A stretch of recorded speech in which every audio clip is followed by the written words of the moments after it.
All righty. We'll give it a few minutes to let everybody join and get in. Welcome on Facebook if you're watching us on Facebook, and as well, welcome to members of the webinar. I see people joining in. If you're on Facebook, at least share where you're at on the Facebook page there. And if you're in the Zoom, if you don't mind sharing in the chat where you're calling in from. Definitely love to see. We got 7 locations now here at Vector Choice, and 7 different cities and 7 different states, and want to see where everybody is calling in from. And Paul, we'll get started here in just one second as we allow other people to join. Sounds great, sir. Just let me know.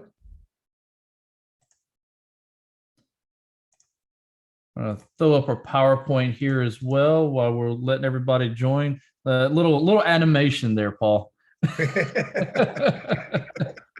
It's great.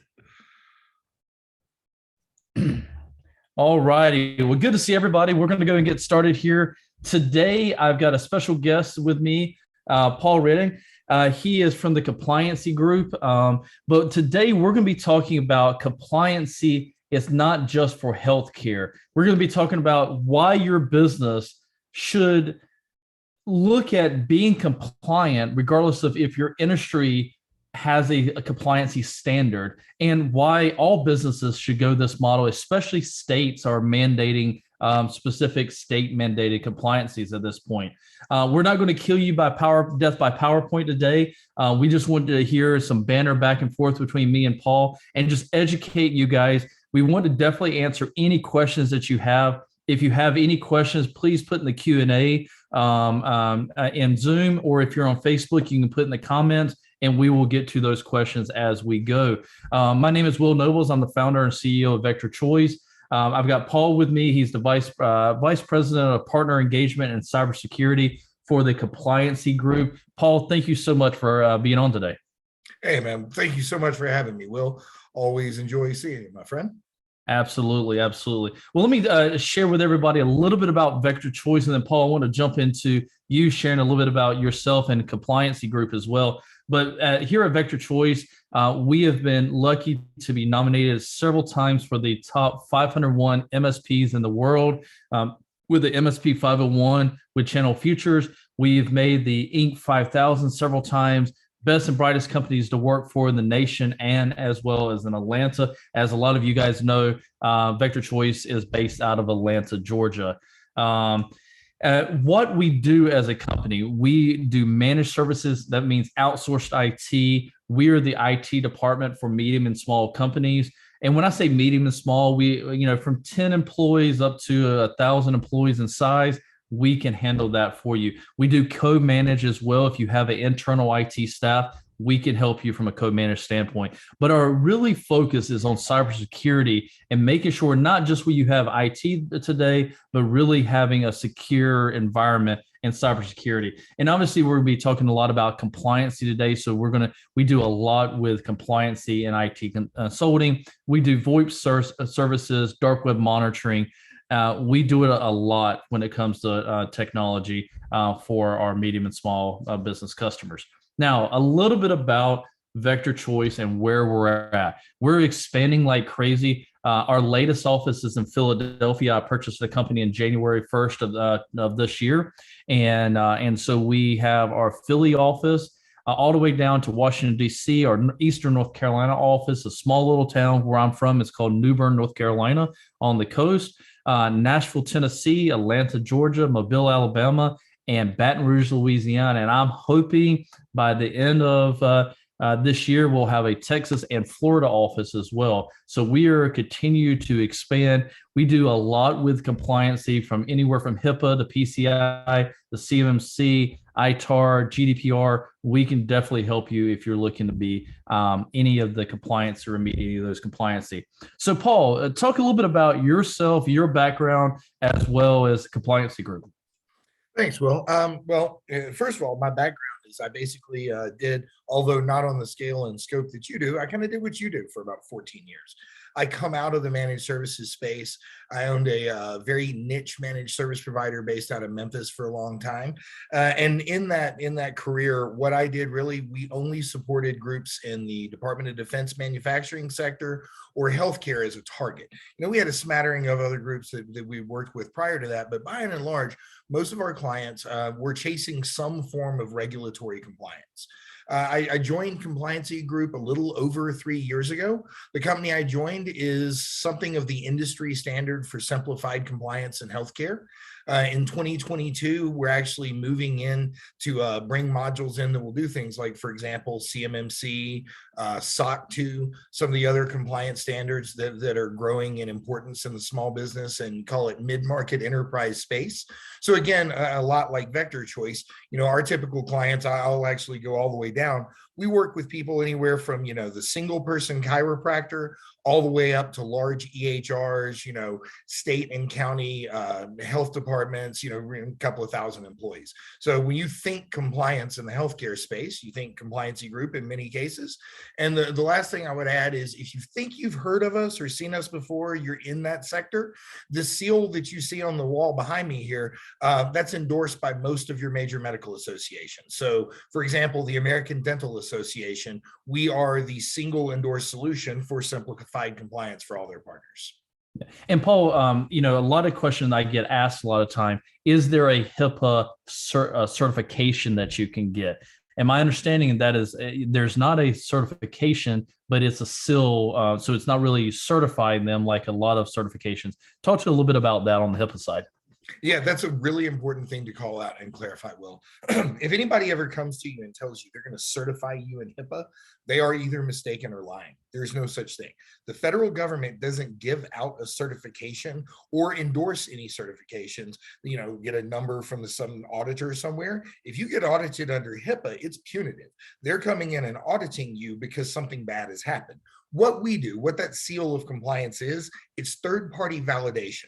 What my organization does is first we build for you a full compliance program, and then we put in place a third-party person, in our case, we call them HIPAA coaches, that goes through all the data and the work and the policies and procedures and all that stuff and validates that what you have there matches the law. What we're saying is, if we give you that seal, we'll defend you under audit. One of the things, I know you have this seal on your website, and most, if not all of your healthcare clients, have the same seal. The thing about it is there's a 94% failure rate under HIPAA audits since the inception of this law. Yet giving that seal out, we're so serious about what you have to go through to get it. It's not super complicated, but it's very exact, and we're going to validate that if we give it to you, we defend you under audit. In the entire history of Compliancy Group, 17 years, no client that's ever received that seal of compliance has ever failed. It's not a certification. It's a statement a third party has validated your work and said, yes, they've tried to do the right thing here. Yeah, Paul, what is and let's stick on HIPAA, and then guys, we're going to be talking about all kinds of compliance here, so stick with us. But Paul, the what are the fines when it comes to HIPAA? Is it per patient, per record? What are the fines look like today for that? There's so many variations of that, Will. The average, I'll tell you this, so start at the high level. The average fine since the inception of this law is $1.5 million. Now, that doesn't mean that every fine out there starts at $1 million. Some people, Cottage Health, for example, got a $3 million fine. There was a managed service provider in, I think, out of Philadelphia that got $1.5 million for a lost cell phone. But let's shrink this down for a second. We saw just in, I think 2 months ago, we saw 4 different very small medical groups on the same day, all fined between $10,000 and $100,000 for what's called patient right to access. That means I asked you for my medical records and you took too long getting them to me, or you tried to charge me an exorbitant amount for me. Right. So the fines are based on what they determine you did wrong, first of all. And secondly, it's based on what your organization has in place. So, for example, if you've been lying for the last 5 years and you've never done a risk assessment at all, they're going to fine you for every year that you've negated to do this. So you're going to get fined per audit. In some cases, you get fined per user that you release. It all depends on how you messed up. And most importantly, not the mistake, but what you were doing beforehand. If you have a healthy, complete compliance program, like for example, vector choice, right?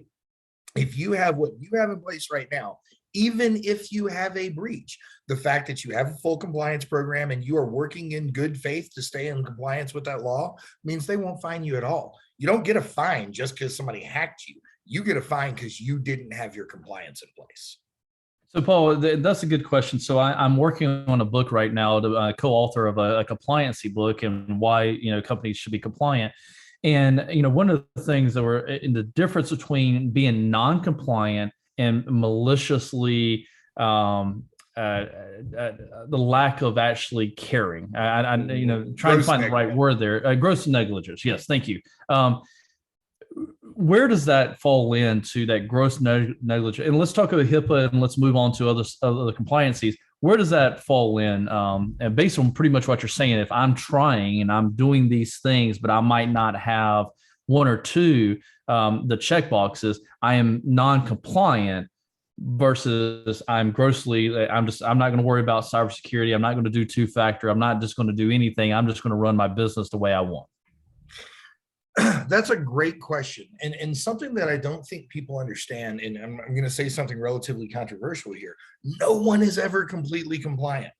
This law is 700 pages long, just HIPAA, right? It's like 700 pages long. It's written by lawyers to be audited and interpreted by other lawyers.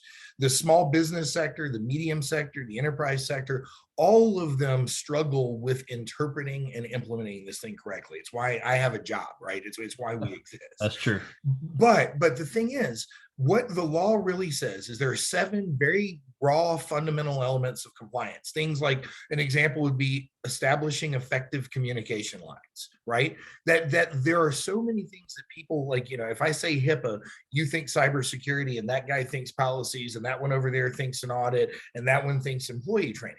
You grab little bits and pieces. So to answer your question, the organization that didn't understand this and went online and bought some policy template and stuck it in a folder behind their desk, and maybe like every 3 years they pay some IT guy to come in and do a risk assessment, they tried, they failed because they didn't build an effective compliance program. So if they are audited, they are going to be penalized and fined because they were out of compliance. They didn't have anything effective in place, but they were like trying, and their argument's going to be, I didn't understand. Now, let's talk about gross negligence. 2 scenarios. One, what you just said, I'm not doing anything. I bought a policy. I've never allowed my IT guy to put any security controls in place here at all. That young lady at the front desk and the other one that comes in at 3 o'clock both work under reception 1, and their password is password 123, right? Like, you deliberately ignore both the simple and complicated pieces of this, or worse, you lie. You have the scenario I just described where everything's completely out of secure or insecure. You have no policies in anything. And every year you fill out a risk assessment. You say, yep, done. That is gross negligence. It's also malicious conduct. That increases and multiplies the fine for you because they're going to find out you did this either deliberately or for willful negligence. And I'll tell you one more that people don't really get. So, if you get an audit, that's going to be performed by the Office of Civil Rights, OCR, right? But they're going to turn that audit in to Health and Human Services. And that's who's going to determine whether you get fined. That's who's going to penalize you. That's who's going to let say no corrective action. HHS actually writes and ultimately adjudicates this law. But what people don't realize is, especially in the case of gross negligence, your state attorney general has a right to go after you, criminally and civilly, for the violation of the rights of representatives of their states. If you're a medical provider working across state lines, hey, look, right, in the brave new world that we're in today, all of a sudden telehealth means you got patients everywhere in some cases. People don't understand that it's not just HHS. Once HHS gets you because you're grossly negligent, the legal ramifications go all the way out to the states themselves. So you're actually starting to see civil and even criminal penalties in some cases. Yep. So, Paul, to move on, I got one question on the HIPAA here is what actually causes a HIPAA audit? So that's a really good one. The way it works is you have an incident first, and that could be a real incident or it could be a made up reported incident. An incident could be you had a ransomware attack or you lost a laptop or it was stolen. Or an incident could be an angry patient left and reported you because they said they saw you throw away their medical record in the trash without shredding it. Totally untrue, makes no difference. Every single incident reported requires an investigation. So stage one, incident. Stage two, investigation. The investigation is not, this is where they ask you for information. So if, for example, you got that seal back there and we issue out a 400-page report that illustrates all of your compliance program, all of your policies, all that stuff in the order they want it, the investigation most of the time is where it stops. But either the incident requires a further dive, or the policies, everything weren't turned in correctly, you move into an audit world. The audit is beget from your response to the incident or what they determined happened there. For every audit that's ever happened, again, there's a 94% failure rate. And it is not because everybody out there was willfully negligent. It's because you did the audits and I did the policies and he did the training. And when we get audited, you're in trouble for 2 out of 3, and I'm in trouble for 2 out of 3, and he's in trouble for 2 out of 3. Yeah. And this is a generic question. I know they're probably asking about HIPAA, but I think any compliancy, if the powers to be show up at your office to perform an audit unannounced, what do you do? I mean, if that's HIPAA, CMMC, ITAR, NIST, PCI, if the powers to be show up, what is legally should you do? The first thing you should do? Well, especially in the case of HIPAA, and actually most of these, matter of fact, the first stage of an audit is not actually the guys in the badges and the jackets coming in. By the time that starts to happen to you, generally speaking, you are already in trouble and something has gone drastically wrong. Now, a DIBCAC and that stuff can be a little different. There can be like due diligence audits, but especially when you talk about these legal ones like HIPAA, for example, the first thing they're going to do is send you a request form for information. In the case of HIPAA, if you get audited, Vector Choice falls into an audit, you're going to get a certified letter that says, Will, you have 10 days to get me the following documentation, all your audits, all your policies and procedures. That is 10 business days. As soon as you go over that point, you are now in audit failure land at some level. So the first thing you've got to do is, before that ever starts, you already have to have all of your data organized in such a format that you can prove your cybersecurity, your internal policies, your employee training, all of those things. And that is universal for every standard you name. Passing an audit begins years, months, whatever, before that audit ever starts. It's you as an organization having a compliant program in place to begin with. If you start scrambling the day the audit begins, I'll tell you right now, all the standards you just named, you're going to fail that audit. Yep. Yeah, absolutely. And so let's move on to more governmental. I've got a lot of clients in DC that are controlled by CMMC, NIST, ITAR, Compliancy. We've got clients that do airlines, parts of the Department of Defense for the drone and Apache helicopters. And so that takes it to another level. That's now your federal level, government level, and they're serious. I mean, that about that, and it's very particular on a lot of those compliancy. But CMMC is not cheap to get certified to even perform it, but also for a company to maintain it. Talk a little bit about those types of compliances. Well, what's funny, first of all, is you have to understand the evolution of how we got here, right? What you see today is CMMC is the result of the supply chain really not getting what they've been told to do for the last decade, 15 years, 20 years. You back up. I mean, DFAR starts this thing. First they told you, please do this. We really need you to get your stuff together. We really need you to put some cybersecurity in place, but there were no teeth to it. So nothing happened. And then they passed the NIST Act. And you say, well, you got to do NIST 800-171. I need you to do this audit. But really, there was no teeth behind it. Nothing was happening. What's happened since, and where all of a sudden, to your point, everything gets very serious, there's a couple of places. Number one, with CMMC, the way that they've attached this is we're not going to fine you if something happens. You're not going to work in this space anymore unless you do this. We're going to mandate an audit. We're going to mandate a self-assessment. It's going to be reviewed. The odds of a DIBCAC audit are increasingly high. That's a whole different section, right? But I mean, ultimately, the goal here is not if you get audited, but when. And it's to eliminate the people that, to my point with the HIPAA folks earlier, are just going through checking off boxes and not doing any of this stuff. So the kind of shock to the supply chain, if you will, is this time, for real, they're serious. They want you to do it. And to my point about how long this has been coming, not trying to be harsh, but I do have to tell you, if you're in this world, they have actually been telling you this for over a decade. They have been warning about this. They have been saying, we need you to step this up. But like is true from almost anything, in the American sector and private business, like, look, we kind of wait until they hit us with the stick. We don't chase the carrot the first time they throw it out there. You know what I mean? Yeah. So that's really what's happening. And the other thing I would emphasize is, because people get really confused about this, NIST 800-171 essentially is CMMC. CMMC is what's requiring that NIST 800-171 assessment. So I have people a lot of times get very confused. They come to me as an MSP and they're like, my client's got to do this NIST 800 thing, and it's like 170 CMMC. If they say that, take a look at the framework for CMMC and understand, whether the client realizes or not, this is what you're supposed to be focused on. This is where we are headed. Yep. And when is it, let's talk about international. If a lot of people do international work, and especially there's GDPR, which is an EU-based compliancy. So even if you're sitting in the United States and you have one record or one company in your database, you have to be GDPR compliance here in the United States if you're doing with anybody that's in the EU. What kind of ramifications does the United States company have if something does happen to that data of a person in the EU? You might not know that.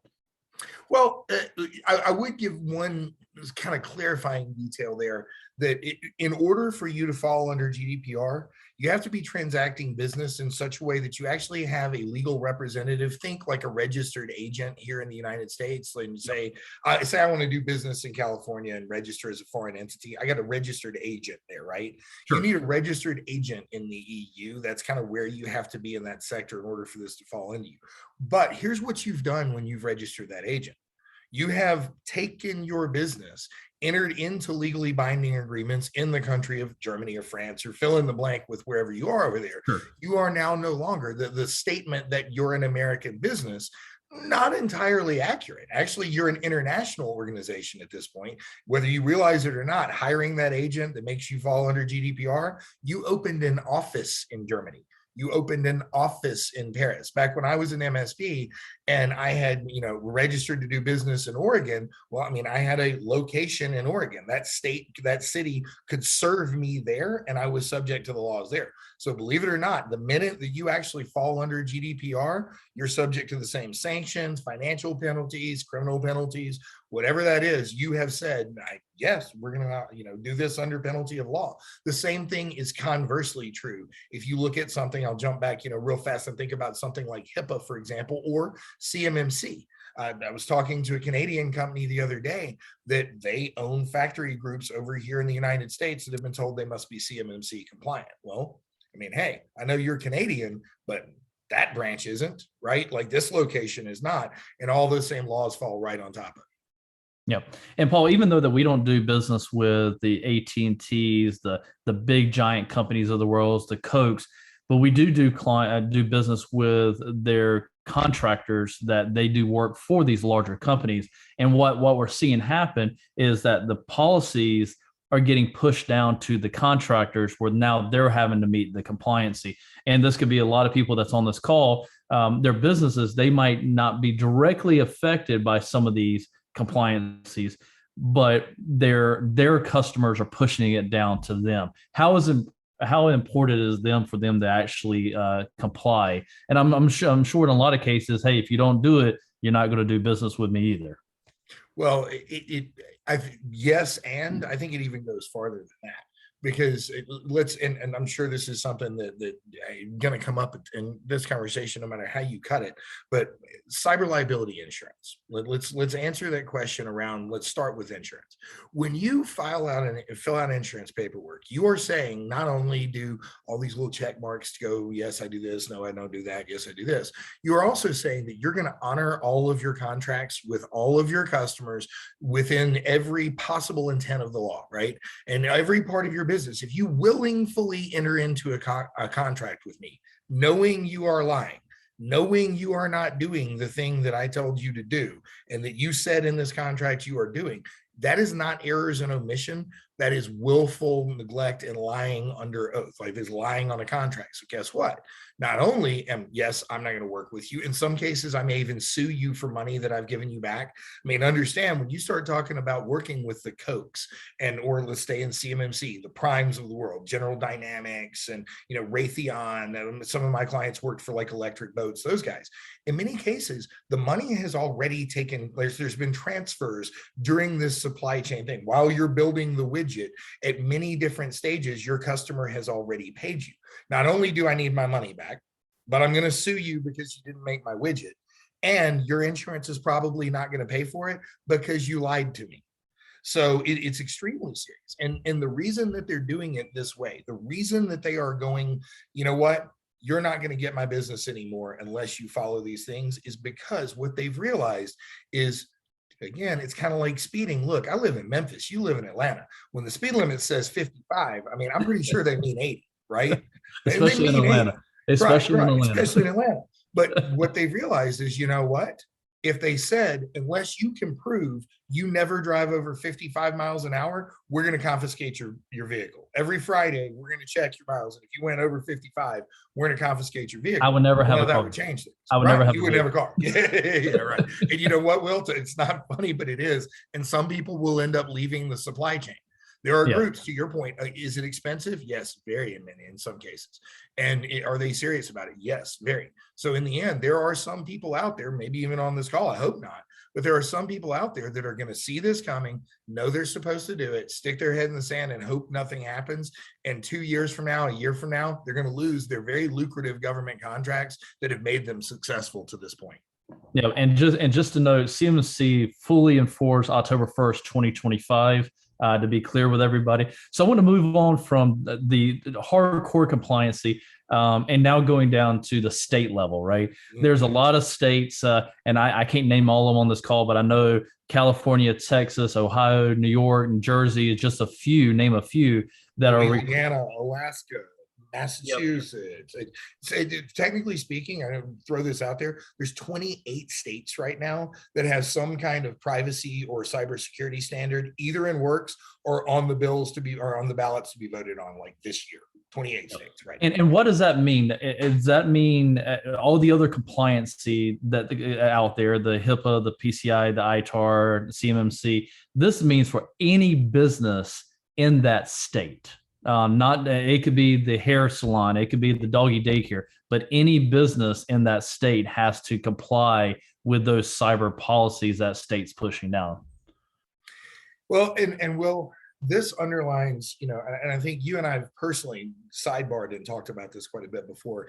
There is a need, no matter how you look at it, for some kind of federal standard, some form of unified, centralized compliance standard that says, hey, if you're working with people's private data, if you're working with this sensitive information, these are the minimal standard security policies, et cetera, you need to have in place. But in the absence of that, what you're seeing is like the number I gave right now is 28 states. Believe me, by the middle of this year, it'll be 36 or 40. What you're seeing is the states have to take action on their own. It's good. I'm glad that each one of these are stepping up and trying to, enforce a policy that protects their citizens. But man, can you imagine a world where there's 50 individual states? I saw your map earlier. You work in 23 different states.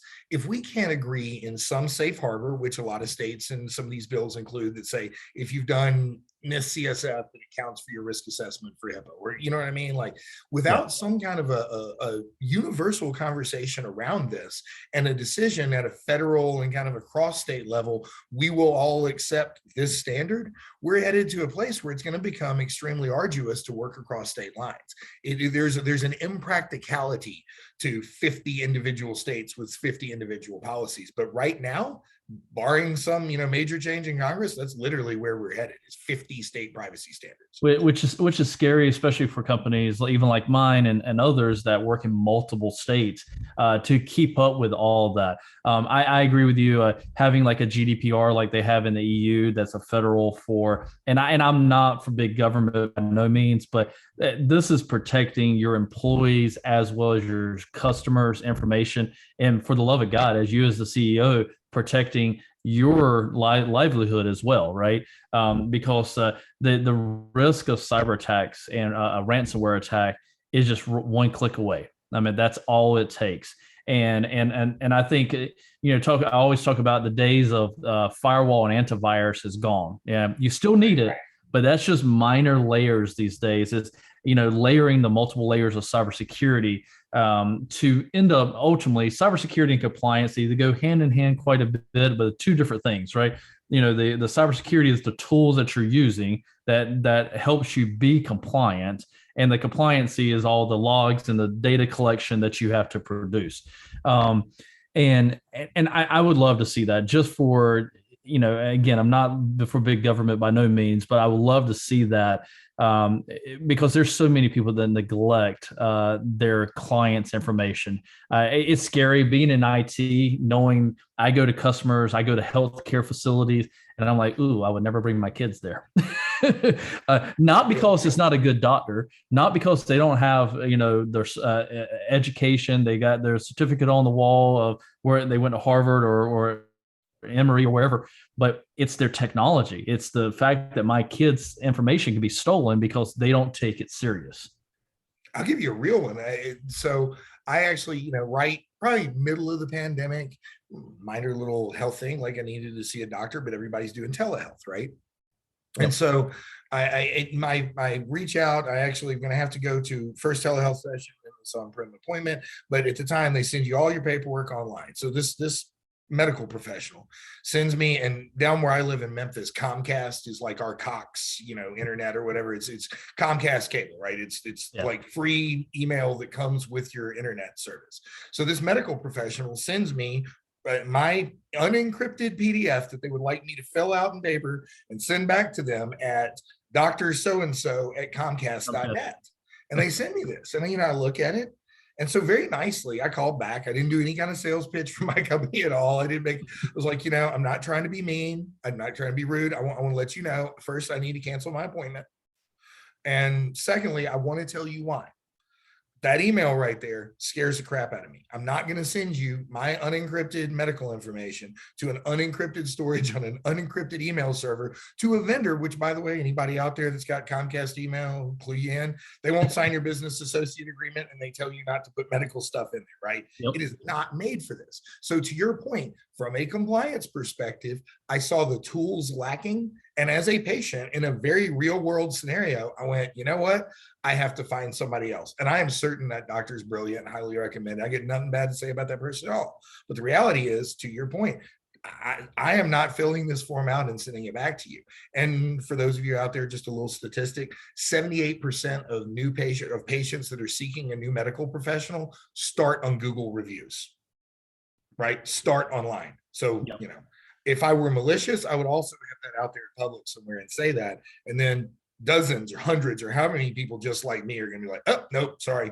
If you were asking me for a recommendation in Memphis, I'll tell you who I wouldn't go to. And that's not, it's not good.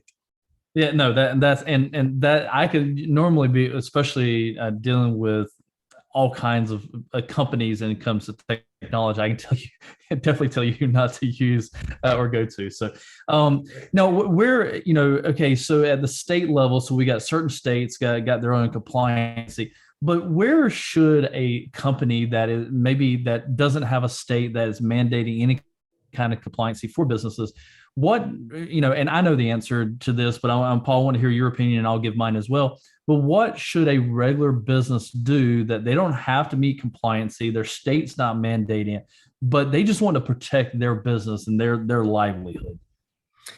So, using compliance as an example, if you take a look at the quote unquote safe harbor, but it's HR 7898, it's a federal bill passed a couple of years ago around healthcare.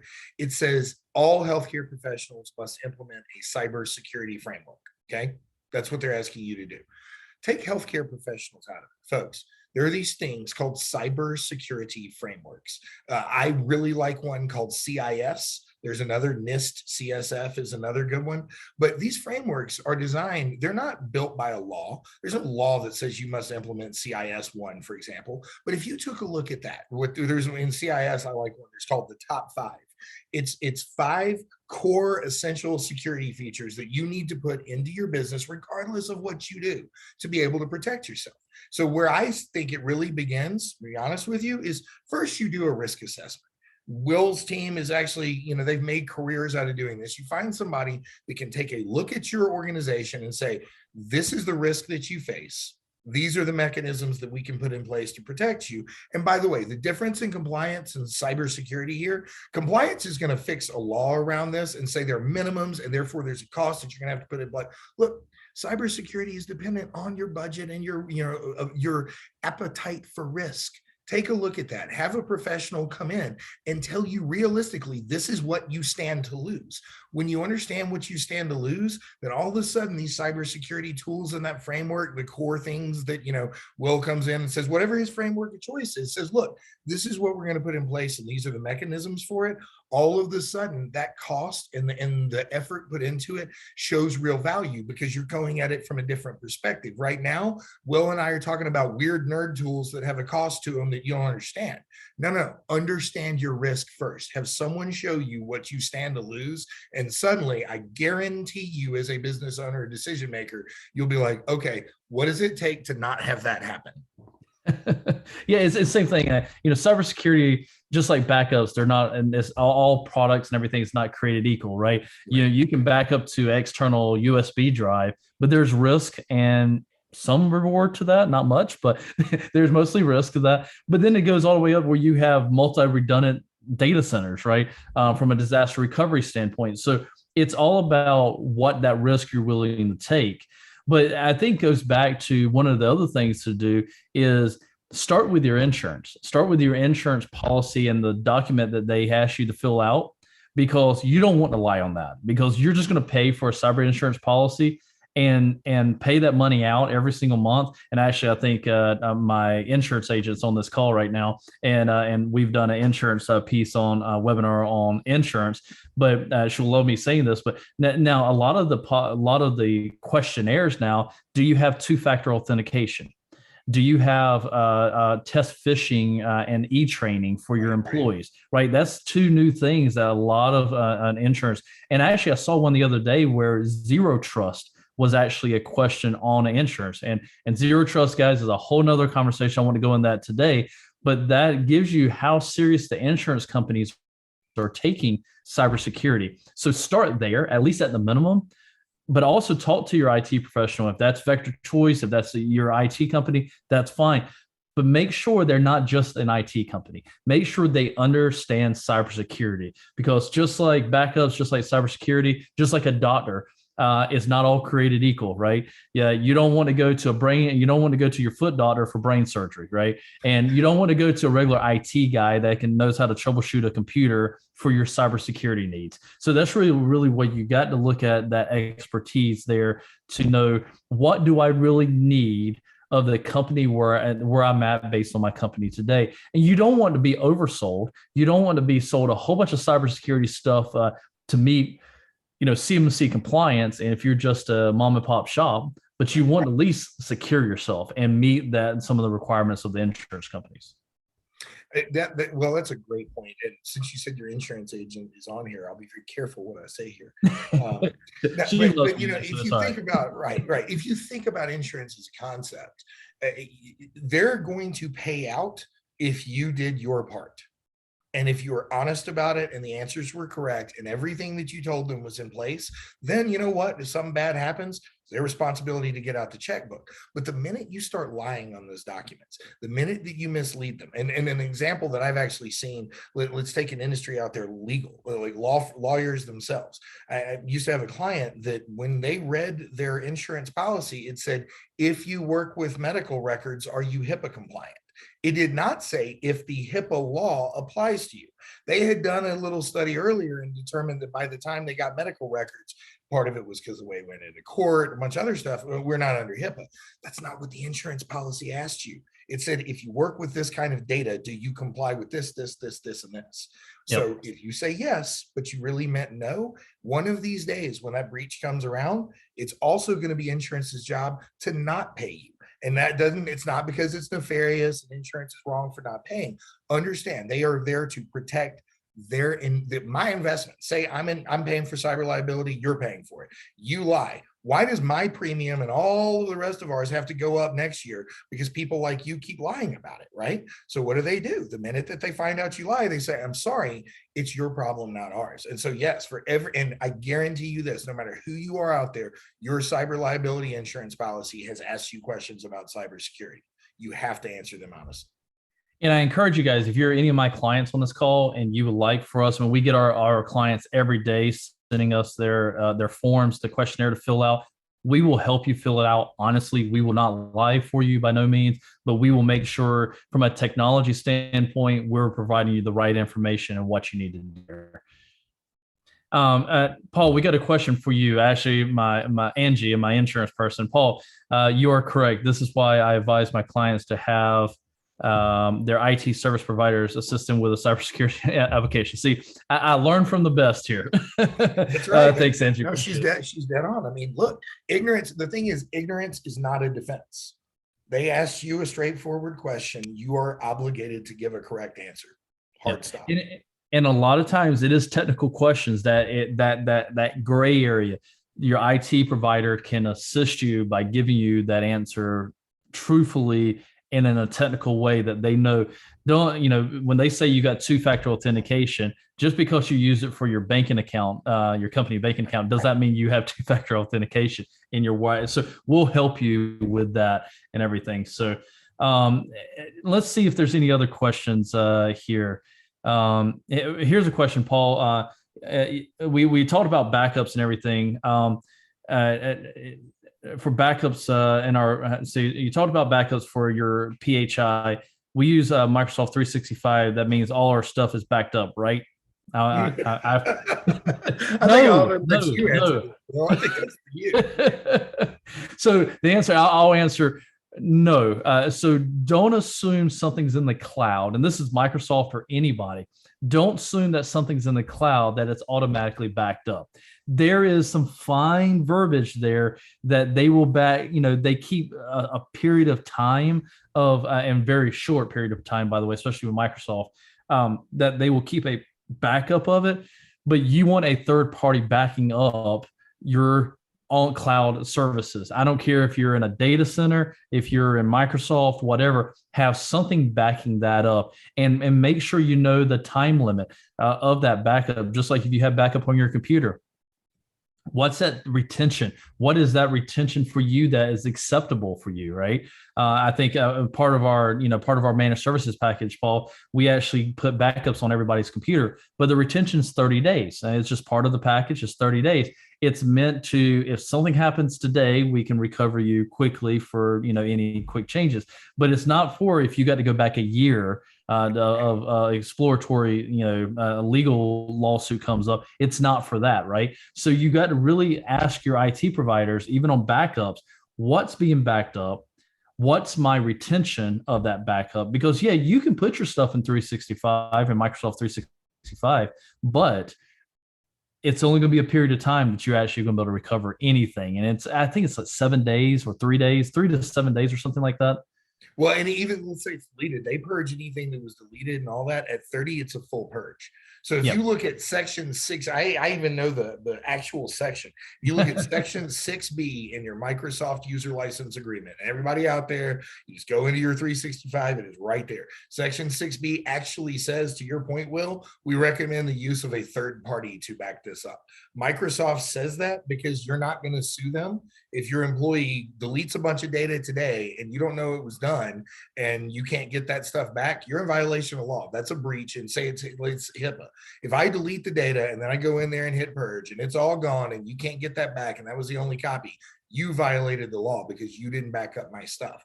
Office 365, Google, Dropbox, all of them have options for third-party backups. There is a third-party backup that does just about everything. I know you guys, we actually share a vendor, partner, customer, friend environment on the back end. That's what they do. But there is an industry around backing up the cloud. That is one of the biggest, I guess you would say, misnomers out there. Is people think, no, dude, I put it in the cloud. It's good. Ask your cloud vendor. They ain't taking responsibility for that. Exactly. Well, Paul, I appreciate you coming on today. And one of the things I want to do for everybody, and I'm going to throw this up on the slide, the PowerPoint slide back up, is that if you're interested, you can do the QR code here and scan to get a cyber risk index score of your environment. It doesn't take long for you to actually go through that. If you want to scan that and take that up as an offer, if you would like us to do an assessment of your environment, a cybersecurity assessment, we'll be glad to do that as well for you at no cost. So feel free to use that QR code. Paul, final thoughts here. Well, first of all, as always, I really appreciate the opportunity to come out, talk to everybody out there today, and talk to you as well. It's always good catching up.